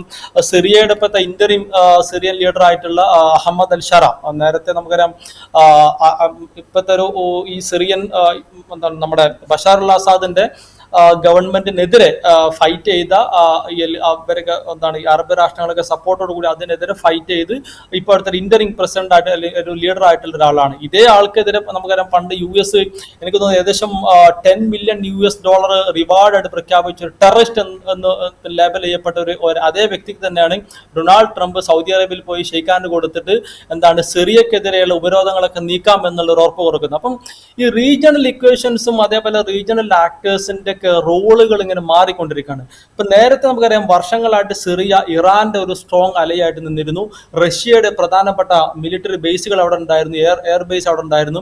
ഇപ്പൊ റഷ്യക്കും ഇറാനും പ്രത്യേകിച്ച് അവിടെ വലിയ റോളൊന്നുമില്ല, കാരണം ഭരണം മാറി. ഇപ്പം ഗൾഫ് രാഷ്ട്രങ്ങളൊക്കെ സപ്പോർട്ടോട് കൂടിയുള്ള അമേരിക്ക തന്നെ ഒരു തരത്തിലും പരോക്ഷമായിട്ടെങ്കിലും അംഗീകരിച്ച ഇപ്പൊ ഒഫീഷ്യലി ഡൊണാൾഡ് ട്രംപിനെ നേരത്തെ ഭീകരവാദം പ്രഖ്യാപിച്ച അല്ലെങ്കിൽ ഇത്രയും റിവാർഡൊക്കെ പ്രഖ്യാപിച്ച ആൾക്ക് തന്നെ ഷെയ്ഖാൻഡ് കൊടുത്തിട്ട് ആ രാഷ്ട്രത്തിനെതിരെയുള്ള ഉപരോധങ്ങളൊക്കെ നീക്കിയെന്ന് പ്രഖ്യാപിക്കുന്നു. അപ്പം ഒരു റീജിയണൽ ജിയോ പൊളിറ്റിക്സ് ആകെ മാറാണ്, അമേരിക്കയുടെ ഇൻട്രസ്റ്റ് മാറുന്നു. അതേപോലെ ഇത് എത്രത്തോളം ഇസ്രായേൽ അമേരിക്ക ബന്ധത്തെ ബാധിക്കും അല്ലെങ്കിൽ എത്രത്തോളം അതിനെ സ്വാധീനിക്കും അറിയില്ല, പ്രത്യേകിച്ച് സിറിയയായിട്ടുള്ള റിലേഷനൊക്കെ. അപ്പം ഖത്തറാണ് കൂടുതൽ ഞാൻ മനസ്സിലാക്കിയിടത്തോളം ഹമാസുമായിട്ട് ബന്ധപ്പെട്ടും അല്ലെങ്കിൽ പലസ്തീൻ ഈ വിഷയത്തിൽ കൂടുതലായിട്ട് അമേരിക്ക ഡയറക്റ്റ് ആയിട്ട് ടോക്ക് നടത്തിയതും നേരത്തെ മുതലുള്ള നടത്തിയതും ഇപ്പോഴും ഖത്തറാണ്. ഒരു പക്ഷേ സൗദിയെക്കാളും സൗദി വേറെ തരത്തിലുള്ള ഒരു ഇൻവോൾവ്മെന്റ് ഒക്കെയാണ് അതിൽ ഞാൻ മനസ്സിലാക്കുന്നത് സൗദിക്ക് താല്പര്യം. പിന്നെ സിറിയയുടെ കാര്യം സ്റ്റാറ്റസിലൊക്കെയാണ് സൗദി കൂടുതൽ താല്പര്യം കാണിക്കുന്നത്. അപ്പം ഈ മാറി വരുന്ന റീജിയണൽ ഇക്വേഷൻ ഇതിൽ ഇറാന്റെ റോളും നമ്മൾ പ്രത്യേകിച്ച് കാണണം. ഇറാൻ ഇപ്പോൾ റീജിയണൽ ഒരു തരത്തിൽ ഒറ്റപ്പെട്ട് അല്ലെങ്കിൽ ഈ ഇപ്പോഴത്തെ ഒരു സന്ദർശനത്തിലെ ഒരു പ്രധാനപ്പെട്ട ഒരു അഡ്വാൻറ്റേജ് US സംബന്ധിച്ചിടത്തോളം ഞാൻ കാണുന്നത് വെച്ചാൽ ഇറാനെ കൂടുതൽ ഐസൊലേറ്റ് ചെയ്യാൻ പറ്റി എന്നുള്ളതാണ് എനിക്ക് തോന്നുന്നത്. അവർ ഗ്രാജുവലി അത് ചെയ്തുകൊണ്ടിരിക്കുന്നു. നേരത്തെ ഇറാനെ പല തരത്തിൽ വീക്കം ചെയ്യുന്നു. ഇപ്പൊ ഇറാന്റെ ഫ്രിഞ്ച് ഓർഗനൈസേഷൻസ് അല്ലെങ്കിൽ സപ്പോർട്ടിംഗ് മിലിറ്റന്റ് ഓർഗനൈസേഷൻ മീൻസ് ആദ്യം ഹമാസിനെ ഏതാണ്ട് ഡിമിലിറ്ററൈസ് ചെയ്ത് അല്ലെങ്കിൽ തകർത്തു എന്ന് വേണമെങ്കിൽ പറയാം, ഹിസ്ബുള്ള ഏതാണ്ട് തകർത്തെന്ന് പറയാം. ഇപ്പോഴും ബാക്കിയുള്ളത് ചെറുതായിട്ടെങ്കിലും ഫൈറ്റ് ചെയ്ത് നിൽക്കുന്നത് ഹൂത്തീസ് ആണ് യമനിൽ നിന്നുള്ള. അപ്പം ലെബനാനിൽ നിന്നുള്ള ഹിസ്ബുള്ളയെ തകർക്കുന്നു, പലസ്തീനിൽ നിന്നുള്ള ഹമാസിനെ തകർക്കുന്നു, യമനിൽ കണ്ടിന്യൂസ് ആയിട്ട് ബോംബാർഡ്മെന്റ്സ് നടത്തി ഹൂത്തീസിനെ ഒരു പരിധി വരെ ഇതാക്കി നിർത്തുന്നു. അപ്പം ഇറാൻ അതേസമയം നേരത്തെ ഇറാന് പൊളിറ്റിക്കലി സപ്പോർട്ട് ചെയ്തിരുന്ന പ്രധാനപ്പെട്ട ഒരു റീജിയനിലെ ഒരു രാഷ്ട്രം എന്നുള്ള രീതിയിൽ പറയാൻ പറ്റും സിറിയ ആയിരുന്നു. സിറിയ നമുക്ക് ഒരു സുന്നി മെജോറിറ്റി രാഷ്ട്രമാണ്, പക്ഷെ ഒരു ഷിയൈറ്റ് അലബൈറ്റ് ഗ്രൂപ്പ് ആയിരുന്നു അവിടെ, മൈനോറിറ്റി ആയിരുന്നു ഭരിച്ചിരുന്നത്. ഇപ്പൊ വീണ്ടും അത് സുന്നി ആളുകൾ കയ്യിലെത്തി. അപ്പൊ അമേരിക്കയുടെ ഒരു ഫോക്കസ് ഞാൻ മനസ്സിലാക്കുന്നത് സുന്നി ഗ്രൂപ്പുകൾ അപ്പീസ് ചെയ്തുകൊണ്ട് സുന്നി കൺട്രീസിനെ പരിധിയിൽ നിർത്തിക്കൊണ്ട് ഇറാനെതിരെ വീണ്ടും അല്ലെങ്കിൽ നേരത്തെ ഉള്ള ഒരു സ്ട്രാറ്റജി ഒന്നുകൂടി കണ്ടിന്യൂ ചെയ്യുക. അപ്പൊ അതിലേക്ക് ഒരു സിറിയ എന്ന ഒരു അഡീഷണൽ രാഷ്ട്രത്തെ കൂടി അവർക്ക് കിട്ടി എന്നുള്ളതാണ് ഞാൻ മനസ്സിലാക്കുന്നത്. അപ്പൊ ഒരു പക്ഷേ ഈ സിറിയക്കെതിരെയുള്ള ഉപരോധം നീക്കുന്നതിൽ പ്രധാനപ്പെട്ട ഒരു ഫാക്ടർ ഒരു പക്ഷെ അതായിരിക്കാം. അപ്പോഴും ഒരു ചോദ്യം ബാക്കിയുണ്ട്, ഇനി സിറിയയുമായിട്ടുള്ള ഈ ഡീല് അല്ലെങ്കിൽ ഈ സിറിയൻ ലീഡറുമായിട്ടുള്ള ഇന്ത്യൻ പ്രസിഡന്റ് ആയിട്ടുള്ള അഹമ്മദ് അൽ ഷാരയുമായിട്ടുള്ള ഈ ഒരു ഡീലിൽ ഇസ്രായേലിന് അംഗീകരിക്കണമെന്നുള്ള ഒരു എന്തെങ്കിലും അജണ്ട അതിന്റെ പുറകിലുണ്ടോ, അല്ലെങ്കിൽ അങ്ങനെ ഒരു ഡീൽ ഉണ്ടോ എന്നുള്ളത് ഒരു പക്ഷെ നമുക്കറിയില്ല. ഇനി അങ്ങനെ ഉണ്ടെങ്കിൽ തന്നെ സിറിയ എന്ന രാഷ്ട്രം അല്ലെങ്കിൽ ആ ഒരു ലീഡർ അതിന് തയ്യാറാകുമോ എന്നുള്ള ചോദ്യം വളരെ പ്രസക്തമാണ്. കാരണം സിറിയ എന്ന രാഷ്ട്രം ബാക്കി അറബ് രാഷ്ട്രങ്ങളെ പോലെ തന്നെ കുറച്ച് അധികം ആയിട്ട് നമുക്കറിയാം അവിടുത്തെ ജനങ്ങൾ ആന്റി ഇസ്രായേൽ സെന്റിമെന്റ്സ് കീപ്പ് ചെയ്യുന്ന ഒരു ജനതയാണ്. അതിന് അവരുടേതായ ഒരുപാട് കാരണങ്ങളുണ്ട്. കാര്യം നമ്മൾ ഏകദേശം എല്ലാ അറബ് ഇസ്രായേലി കോൺഫ്ലിക്ട് 1948 അല്ലെങ്കിൽ 67 73 അതിനുശേഷം ഓരോ എപ്പിസോഡ് നോക്കുകയാണെങ്കിൽ ഇതിലൊക്കെ ആക്റ്റീവായിട്ട് ഇൻവോൾവ് ചെയ്ത 3 രാഷ്ട്രങ്ങളിൽ ഒന്ന് സിറിയാണ്, ബാക്കി 2 രാഷ്ട്രങ്ങൾ ഈജിപ്തും ജോർദാനുമാണ്. ആ 2 രാഷ്ട്രങ്ങൾ ഓൾറെഡി ഈ ഇസ്രായേലുമായിട്ട് സമാധാന കരാർ ഒപ്പുവെച്ച രാഷ്ട്രങ്ങളാണ്. പിന്നീട് ബാക്കി വരുന്നത് സിറിയ മാത്രമാണ്. അപ്പൊ ബാക്കി അറബ് രാഷ്ട്രങ്ങൾക്ക് സമാധാന കരാറിലൂടെ അവരെ നഷ്ടപ്പെട്ട പല ടെറിട്ടറീസും പല സമയത്ത്, ഇപ്പം ഈജിപ്തിന് സിനായ് പെനിൻസുല നഷ്ടപ്പെട്ടിരുന്നു, പിന്നീട് അത് കിട്ടുന്നു. ജോർദാൻ നഷ്ടപ്പെട്ട ടെറിട്ടറി കിട്ടുന്നു. അതേസമയം സിറിയയെ സംബന്ധിച്ചിടത്തോളം 1967 അവരെ കയ്യിൽ നിന്ന് പിടിച്ചെടുത്ത ഗൊലാൻ കുന്നുകൾ അടക്കമുള്ള സ്ഥലങ്ങൾ ഇപ്പോഴും ഇസ്രായേലിന്റെ അധീനതയിലാണ്. ഇസ്രായേലിന്റെ അധീനതയിൽ നിന്ന് മാത്രമല്ല അവരത് ഒഫീഷ്യലി ഇസ്രായേലിന്റെ ഭാഗമായിട്ട് എനിക്ക് 1981 തോന്നുന്നു ഇസ്രായേൽ ഒഫീഷ്യലി അനക്സേഷൻ നടത്തുന്നുണ്ട്. ഇസ്രായേലിന്റെ ടെറിട്ടറി ഡിക്ലെയർ ചെയ്യുന്നുണ്ട്. ഈവൻ ട്രംപ് അടക്കമുള്ള അമേരിക്കൻ പ്രസിഡന്റുമാരടക്കം അത് പല ഘട്ടത്തിൽ സമ്മതിച്ചിട്ടുണ്ട്. അത് ഇസ്രായേൽ ടെറിട്ടറിയാണ്, സിറിയക്ക് ക്ലെയിം ഇല്ല എന്ന രീതിയിലൊക്കെ സമ്മതിക്കും. അപ്പൊ അങ്ങനെ ഒരു കോണ്ടെക്സ്റ്റിൽ സിറിയ എന്ന രാഷ്ട്രം ആ രാഷ്ട്രമോ അവിടുത്തെ ഭരണാധികാരിയോ അവിടുത്തെ ജനങ്ങളോ ഇസ്രായേലുമായിട്ട് ഒരു പീസ് എഗ്രിമെന്റ് സൈൻ ചെയ്യുമോ എന്നുള്ളൊരു ചോദ്യം വളരെ പ്രസക്തമാണ്. ഇനി ഞാൻ പറയാൻ കാരണം എന്താ വെച്ചാൽ അങ്ങനെ ഒരു പീസ് എഗ്രിമെന്റ് സൈൻ ചെയ്യണമെന്നതാണ് ഈ പറഞ്ഞ സിറിയക്കെതിരെയുള്ള ഉപരോധം ലിഫ്റ്റ് ചെയ്യാനുള്ള ഒരു കണ്ടീഷനായിട്ട് ഒരു പക്ഷേ ട്രംപ് അതിൽ ഉന്നയിച്ചിട്ടുണ്ടെങ്കിൽ എന്നുള്ള കോണ്ടെക്സ്റ്റിലാണ് ഞാൻ പറയുന്നത്. അപ്പം ഇങ്ങനെ മൾട്ടിപ്പിൾ ആയിട്ടുള്ള ഫാക്ടേഴ്സ് ഇപ്പോഴും ഈ ഒരു റീജിയന്റെ ഒരു അടുത്തൊരു സ്റ്റേജ്, അടുത്തൊരു ഘട്ടം എങ്ങനെ ആയിരിക്കും നമുക്ക് പറയാൻ പറ്റില്ല. കാരണം ഡൊണാൾഡ് ട്രംപ് എന്നുള്ള വ്യക്തി പ്രവചിക്കാൻ പറ്റാത്ത ഒരു പൊളിറ്റിക്കൽ ലീഡർ എന്ന പോലെ തന്നെ ഈ വെസ്റ്റ് ഏഷ്യ, പശ്ചിമേഷ്യ അല്ലെങ്കിൽ മിഡിൽ ഈസ്റ്റ് എന്ന് പറയുന്ന ഒരു റീജിയൻ, അതിലെ ഓരോ രാഷ്ട്രങ്ങളും അവിടുത്തെ ഓരോ ആക്ടേഴ്സും, അത് മിലിറ്റന്റ് ഓർഗനൈസേഷൻസ് ആയിക്കോട്ടെ അല്ലാത്ത സ്റ്റേറ്റ് നോൺ സ്റ്റേറ്റ് ആക്ടേഴ്സ് ആയിക്കോട്ടെ, ഇവരുടെ റോളും അതുണ്ടാക്കുന്ന ഇമ്പാക്റ്റും നമുക്ക് ഒരിക്കലും പ്രവചിക്കാൻ പറ്റാത്ത ഇമ്പാക്ട് ഉണ്ടാക്കുന്ന കാര്യങ്ങളാണ്. റൈറ്റ്. അത് പറയുമ്പോഴേ ഇപ്പം ഇസ്രായേലിൻ്റെ സുരക്ഷ എന്നുള്ളത് അമേരിക്കയുടെ പോളിസി ആയിരിക്കെ തന്നെ ഇപ്പോൾ ട്രംപ് നടത്തിയ ശ്രമം, ഇപ്പോൾ സിറിയയുടെ മേലുള്ള ഉപരോധം നീക്കാമെന്ന് പറയുമ്പോൾ സ്വാഭാവികമായിട്ട് അമേരിക്കയുടെ പൊളിറ്റിക്കൽ താല്പര്യങ്ങൾ അവിടെയുണ്ട്. കാരണം നേരത്തെ ഇപ്പോൾ താങ്കൾ തന്നെ നേരത്തെ സൂചിപ്പിച്ചതുപോലെ സിറിയ നേരത്തെ സോവിയറ്റ് ചേരിയിലായിരുന്നു, സോവിയറ്റ് യൂണിയൻ്റെ വ്യോമ ബേസ് അവിടെ ഉണ്ടായിരുന്നു. ഇപ്പോൾ അതൊന്നുമില്ല. സിറിയയെ അമേരിക്കൻ പക്ഷത്തേക്ക് നിർത്താൻ പാകത്തിലേക്ക് US പ്രസിഡന്റ് നിലപാടെടുക്കുന്നു എന്ന് വേണമെങ്കിൽ പറയാം. പക്ഷേ അങ്ങനെ എടുക്കുമ്പോൾ പോലും അത് ഈ പൊളിറ്റിക്കലി ഇസ്രായേലിന് അത്രത്തോളം ഹിതകരമായിക്കൊള്ളണം എന്നില്ല. അതോടൊപ്പം ട്രംപ് പറയുന്നൊരു കാര്യം, ഇറാൻ്റെ ആണവ പദ്ധതികളുമായി ബന്ധപ്പെട്ട് ആ രാജ്യവുമായി ചർച്ച നടത്തുന്നതിന് വിരോധമില്ല എന്ന് ട്രംപ് പറയുന്നുണ്ട്. അതിനൊപ്പം ഹൂതികളുമായിട്ട് ഇപ്പോൾ എന്താ പറയുക, ഹൂതികളെ ഡയറക്റ്റ് അറ്റാക്ക് ചെയ്യുക എന്ന് പറയുന്നൊരു പരിപാടി അവസാനിപ്പിക്കുകയാണ് എന്ന് ട്രംപ് പറഞ്ഞിട്ടുണ്ട്. അപ്പോൾ ഇതൊക്കെ ഇസ്രായേലിൻ്റെ സുരക്ഷ എന്നുള്ള കാര്യത്തിൽ അമേരിക്കൻ നയം അതായിരിക്കെ തന്നെ ഇസ്രായേലിൻ്റെ ആ മേഖലയിലെ രാഷ്ട്രീയവുമായി ബന്ധപ്പെട്ട് നോക്കുമ്പോൾ അവിടെ ഒരു അകൽച്ച ട്രംപ് കാണിക്കുന്നുണ്ടോ? അത് ന്യായമായിട്ട് നമുക്ക് സംശയിക്കാവുന്ന ഒരു കാര്യം, പ്രത്യേകിച്ച് ഇപ്പം ഒരു കോണ്ടെക്സ്റ്റ് ഞാൻ പറയാന്ന് വെച്ചാൽ ഇപ്പം ഈ ML ഹൂത്തിയസ് ബന്ധപ്പെട്ട കാര്യമാണ് പറയുന്നത്. നമുക്കറിയാം ഏകദേശം ഒരു മാസത്തോളമായിട്ട് അമേരിക്കയുടെ നേതൃത്വത്തിൽ, മീൻസ് നേരത്തെ പല ഘട്ടങ്ങളായിട്ട് നടന്നതാണ്, ഇപ്പോൾ ഒരു മാസമായിട്ട് കണ്ടിന്യൂസ് ആയിട്ട് അമേരിക്കൻ എയർ സ്ട്രൈക്സ്, ബോംബാർഡ്മെന്റ് യമനിൽ ഒരുപാട് ഹൂത്തി കേന്ദ്രങ്ങൾക്കെതിരെ കണ്ടിന്യൂസ് ആയിട്ട് നടന്നിട്ടുണ്ട്. പക്ഷെ എനിക്ക് തോന്നുന്നു ട്രംപിന്റെ വിസിറ്റിന് തൊട്ട് മുമ്പായിട്ട് അമേരിക്ക അത് സ്റ്റോപ്പ് ചെയ്യുന്നുണ്ട്. അതേസമയം കണ്ടിന്യൂസ് ആയിട്ട് ഇപ്പോഴും എന്താണ് ഈ ഹൂത്തീസിന്റെ എയർ സ്ട്രൈക്ക് ഇസ്രായേലിനെതിരെ, പ്രത്യേകിച്ച് ഇസ്രായേലിന്റെ ഏറ്റവും സെക്യൂർ ആയിട്ടുള്ള ബെൻഗൂരിയൻ എയർപോർട്ടിനെതിരെ വരെ അറ്റാക്കുകൾ നടന്ന കോണ്ടെക്സ്റ്റ് ഉണ്ടായി, ഒരു തവണ അല്ല പല തവണ. ആ ഒരു കോണ്ടെക്സ്റ്റിലാണ് അമേരിക്ക ട്രംപിന്റെ ഒരു വിസിറ്റിന്റെ കോണ്ടെക്സ്റ്റിൽ നേരത്തെ നമ്മൾ പറഞ്ഞ പോലെ ഇസ്രായേൽ വിസിറ്റ് ചെയ്യാതെ ഗൾഫ് രാഷ്ട്രങ്ങൾ വിസിറ്റ് ചെയ്യുന്നു. ഇസ്രായേലിൽ പ്രധാനപ്പെട്ട ലൈവ് ആയിട്ടുള്ള ഒരു ആംസ് ഒരു സ്ട്രഗിൾ നടക്കുന്ന, അല്ലെങ്കിൽ അത് ലീഡ് ചെയ്യുന്ന ഹൂത്തീസ് എന്ന ഗ്രൂപ്പിനെതിരെയുള്ള ഫൈറ്റിംഗ് താൽക്കാലികമായിട്ട് സ്റ്റോപ്പ് ചെയ്തിട്ടാണ് ഇതെല്ലാം നടക്കുന്നത്. അതേസമയം ഈ ഒരു കോണ്ടെക്സ്റ്റിൽ തന്നെയാണ് ട്രംപ് ഗാസയെ മീൻസ് ഒന്ന് രണ്ട് പ്രസ്താവനകൾ ചെറുതായിട്ടുണ്ടായിരുന്നു, ഒരു സൊല്യൂഷൻ കാണും എന്നുള്ള തരത്തിലുള്ള, ഗാസയെ ഫ്രീ ആക്കുന്ന തരത്തിൽ. അപ്പം ഇത് നടക്കുന്ന കോണ്ടെക്സ്റ്റിലാണ് എന്താണ് ഈ ഗാസക്കെതിരെ അല്ലെങ്കിൽ ഹമാസിന്റെ ലീഡേഴ്സിനെതിരെ ഒരുള്ള അറ്റാക്ക് ഒന്നുകൂടിയും എനിക്ക് കൂടുതൽ ശക്തി പ്രാപിച്ച ഒരു ഒന്ന് രണ്ട് ദിവസങ്ങളാണ് ഇപ്പൊ കഴിഞ്ഞു പോയത്. പ്രത്യേകിച്ച് യൂറോപ്യൻ ഹോസ്പിറ്റൽ, നാസർ ഹോസ്പിറ്റലൊക്കെ അറ്റാക്ക് ചെയ്യുന്ന ഒരു കോണ്ടെക്സ്റ്റ് ഉണ്ട്. ഈ മണിക്കൂറുകൾ എനിക്ക് തോന്നുന്നു ഇന്നലെക്കായിട്ട് ഒരുപാട് അറ്റാക്സ് നടന്നിട്ടുണ്ട്. അപ്പൊ ട്രംപിന്റെ വിസിറ്റ് നടക്കുന്ന സമയത്ത് ട്രംപ് ഏതെങ്കിലും തരത്തിൽ ഇസ്രായേൽ പലസ്തീൻ കോൺഫ്ലിക്ട് സോൾവ് ചെയ്യുക അല്ലെങ്കിൽ പലസ്തീൻ വിഷയത്തിൽ നിലപാട് എടുക്കോ എന്നുള്ള ഒരു ലോകം ഉറ്റുനോക്കുന്ന കോണ്ടെക്സ്റ്റിൽ തന്നെയാണ് ഇസ്രായേല് എന്താണ് പലസ്തീനൻസിനെതിരെ അല്ലെങ്കിൽ ഹമാസിനെതിരെ അറ്റാക്ക് കൂടുതൽ തീവ്രമാക്കുന്നു. ഇതേ സമയത്ത് തന്നെയാണ് ഇസ്രായേലിന് ഇസ്രായേലിന് മാത്രമല്ല, ഒരു പക്ഷെ വേണമെങ്കിൽ പറയാം സൗദിക്ക് വരെ ത്രെട്ടുള്ള ഒരു ഗ്രൂപ്പാണ് യമൻ ബേസ് ആയിട്ട് വർക്ക് ചെയ്യുന്നത് ഹൂത്തീസ്. അവർക്കെതിരെയുള്ള ആക്രമണം അമേരിക്ക സ്റ്റോപ്പ് ചെയ്യുന്നു. അപ്പൊ ഇത് എന്ത് മെസ്സേജ് ആണ് കൊടുക്കുന്നത് വെച്ചാൽ നമുക്ക് തന്നെ ഒരു ക്യൂരിയോസിറ്റി വരുന്ന ഒരു കാര്യമാണ്. കാരണം അതിൽ ഒരുപാട് വൈരുദ്ധ്യങ്ങൾ കാണുന്നുണ്ട്. ഇപ്പം ഒരു പക്ഷെ എനിക്ക് തോന്നുന്നു ഇസ്രായേലിനെയും അതേപോലെ സൗദി അറേബ്യക്കുമുള്ള ഒരു കോമൺ എനിമിയായിട്ട് ഞാൻ ഈ ഒരു ഘട്ടത്തിൽ കാണുന്ന ഒരു ഗ്രൂപ്പാണ് ഈ ഹൂത്തീസ്, യമനിലെ. കാരണം നമുക്കറിയാം യമനിലെ ഹൂത്തീസിന് സപ്പോർട്ട് ചെയ്യുന്ന പ്രധാനപ്പെട്ട ഒരു റീജിയണൽ ആക്ടർ ഇറാനാണ്. ആ ഇറാൻ എന്ന് പറഞ്ഞാൽ നമുക്കറിയാം സൗദിയുടെ ഒരു ഓപ്പോസിറ്റ് എൻഡിൽ നിൽക്കുന്ന, അല്ലെങ്കിൽ ഒരു റീജിയണൽ റൈവലായിട്ട് നിൽക്കുന്ന ഒരു രാഷ്ട്രമാണ്, ഒരു എതിരാളിയായിട്ട് ശത്രുവായിട്ട് കാണുന്ന. അപ്പം ഒന്നൊരു സുന്നി ലെഡ് ബ്ലോക്ക് ആണെങ്കിൽ മറ്റൊരു ഷിയ ലെഡ് ബ്ലോക്ക് ആണ്. അപ്പൊ ഹൂത്തീസ് ഒരു ഷിയ വിഭാഗത്തെ റെപ്രസെന്റ് ചെയ്യുന്ന ഒരു സായുധ വിഭാഗമാണ്. അവരെ സപ്പോർട്ട് ചെയ്യുന്ന ഇറാനാണ്. ഇറാൻ റീജിയനിലെ പ്രധാനപ്പെട്ട ഷിയ മെജോറിറ്റി രാഷ്ട്രമാണ്. അപ്പം ഇവിടെ അതേസമയം ഈ യമനില് സൗദി അറേബ്യ തന്നെയാണ് ഒരു ഘട്ടത്തിൽ അമേരിക്ക ഇൻവൈറ്റ് ചെയ്യുന്നതും അമേരിക്കയുടെ വെപ്പൺസിന്റെ സഹായത്തോടുകൂടി ഈവൻ US സൗദി ഒരു കമ്പൈൻഡ് ഫോഴ്സിന്റെ അറ്റാക്ക് വരെ യമനെതിരെ നടന്നിട്ടുണ്ട്, യമനെതിരെ പ്രത്യേകിച്ച് ഹൂത്തികൾക്കെതിരെ. അപ്പൊ എന്തുകൊണ്ടാണ് ട്രംപ് ഈ ഒരു സമയത്ത് ഈ ഒരു അറ്റാക്ക് സ്റ്റോപ്പ്? അത് സൗദിയുടെ ആവശ്യപ്രകാരമാണോ? ആണെങ്കിൽ എന്തുകൊണ്ടാണ് സൗദി അങ്ങനെ ആവശ്യപ്പെട്ടതെന്ന ചോദ്യം പ്രസക്തമാണ്. അതേപോലെ തന്നെ എന്തുകൊണ്ട് ഇസ്രായേൽ വിസിറ്റ് ചെയ്യാതെ ഇസ്രായേലിന് ഏറ്റവും കൂടുതൽ ത്രെട്ട് ഉണ്ടാക്കുന്ന, ക്രിയേറ്റ് ചെയ്യുന്ന ഇത്തരം ഒരു മിലിറ്റന്റ് ഓർഗനൈസേഷനെതിരെ അറ്റാക്ക് സ്റ്റോപ്പ് ചെയ്തുകൊണ്ട് ഇസ്രായേൽ സന്ദർശിക്കാതെ എന്തുകൊണ്ട് ബാക്കി രാഷ്ട്രങ്ങൾ സന്ദർശിച്ചു എന്നുള്ള ചോദ്യം എപ്പോഴും ബാക്കിയാണ്. അപ്പൊ ഒരുപക്ഷെ അതിന്റെ നമുക്കൊരു ഇത് കിട്ടേണ്ട വരും ദിവസങ്ങളിലെ ട്രംപിന്റെ പ്രഖ്യാപനങ്ങളോ അല്ലെങ്കിൽ ട്രംപിന്റെ ഈ റീജിയണലിലെ വിസിറ്റും കൂടി ആകുമ്പോഴേ നമുക്ക് ഇതിന്റെ ഒരു പരിപൂർണ്ണ പിക്ചർ കിട്ടുള്ളൂ ആക്ച്വലി എന്താണ് ട്രംപ് ഉദ്ദേശിക്കുന്നത് എന്നുള്ളത്. ആള് വെറും ബിസിനസ് ലക്ഷ്യങ്ങൾ മാത്രമായിരുന്നു ഉദ്ദേശിച്ചത്. ഇനി അതിനപ്പുറത്തേക്ക് വേറെ വല്ല ഗ്രാജ്വലി ഈ റീജിയനിലെ ഓരോ സ്റ്റേറ്റിന്റെ മെല്ലെ ആദ്യം അമേരിക്കയുടെ കൂടുതൽ അടുപ്പം ഉറപ്പുവരുത്തുന്നു. പിന്നീട് അടുത്തൊരു ഘട്ടത്തിൽ ട്രംപ് ഒരു വർഷമായിട്ടില്ല, ഏതാനും മാസങ്ങളിലായതുള്ളൂ.